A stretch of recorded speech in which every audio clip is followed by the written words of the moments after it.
કેમ છો દર્શક મિત્રો? આજે આપણે બનાવીશું રીંગણ બટાકાનું શાક. રસોઈએ મહારાજ બનાવે તેવું. તેના માટે આપણે સૌ પ્રથમ કુકરમાં તેલ ગરમ કરવા રાખી દીધું છે. તો હવે આપણે નાખીશું રાઈ.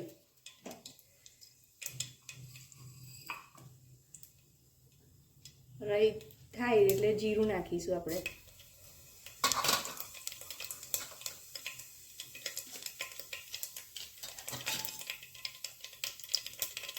ત્યારબાદ હિંગ નાખીશું.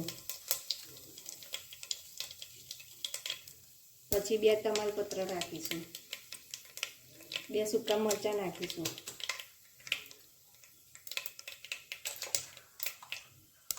હવે આદુ અને ટામેટાની પેસ્ટ નાખીશું. બરાબર હલાવીશું. ટામેટા સંતળાય એટલે 2 મોટી ચમચી શેકેલા સિંગદાણા અને તલનો ભૂકો એડ કરીશું. બરોબર હલાવી દઈશું. ત્યારબાદ શાકમાં આપણે એક પેસ્ટ ઉમેરીશું, જેમાં છે 2 ચમચી ધાણા જીરું, 1 ચમચી તીખું મરચું, 1 ચમચી લાલ કાશ્મીરી મરચું, અડધી ચમચી હળદર અને અડધી ચમચી ગરમ મસાલો. તેને પાણીમાં નાખી પલાળી રાખ્યું છે 10 મિનિટ. આપણે હવે શાકમાં એડ કરીશું.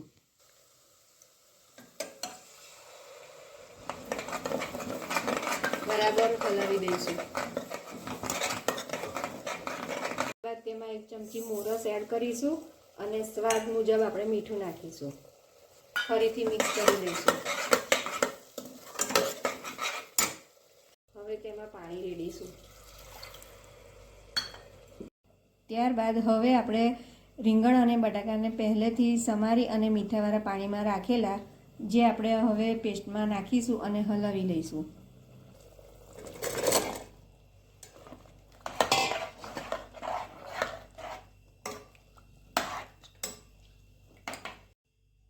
બરાબર મિક્સ થઈ જાય એટલે હવે આપણે કુકરનું ઢાંકણ બંધ કરી અને 3 મીડિયમ ફ્લેમ પર વિસલ કરી દઈશું.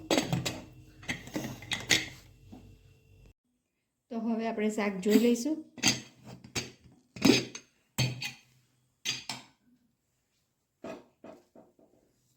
તેમાં ઉપરથી લીલા ધાણા નાખીશું અને લીલું લસણ નાખીશું.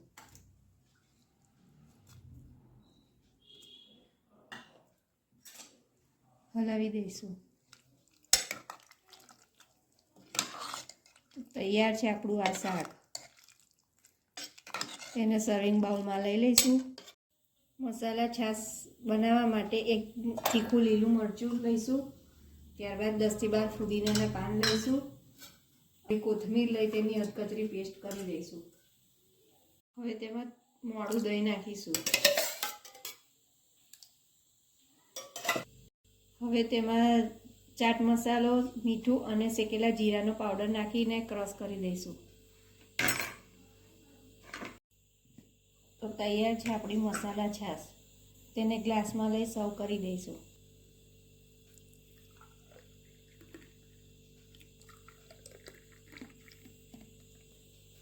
હવે ઉપરથી કોથમીર અને શેકેલા જીરાનો પાવડર નાખી ગાર્નિશિંગ કરીશું. તો આજની આપણી આ કાઠિયાવાડી થાળી તૈયાર છે. ગરમા ગરમ ખીચડી ઉપર ઘી, રીંગણ બટાકાનું શાક, મસાલા છાશ અને ચોખાની પાપડી. કેવો લાગ્યો આજનો વિડીયો? સારો લાગે તો સૌને કહેજો, શેર કરજો, સબસ્ક્રાઈબ કરજો.